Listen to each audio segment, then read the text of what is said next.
День, коли вперше було запущено газету «Тарджиман» ще більше 100 років тому, і який символізував свободу слова, символізував просвітницьку діяльність, інформаційну, комунікаційну тогочасну, він сьогодні пережив метаморфози, і він сьогодні символізує вбиту свободу слова, якої сьогодні в Криму немає. Сейчас, на данный момент, как таковых национальных этнических средств в Крыму не осталось.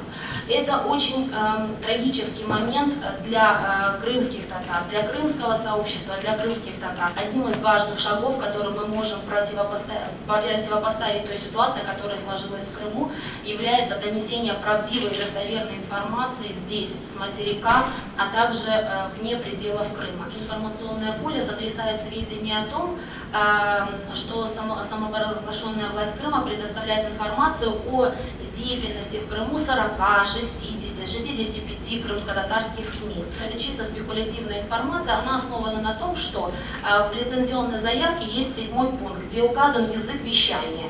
И в данном случае многие СМИ указывают в том числе и крымско-татарский язык языком вещания. А крымский Роскомнадзор, считая этот язык языком вещания, говорит о том, что на территории полуострова осуществляют деятельность крымско-татарские СМИ.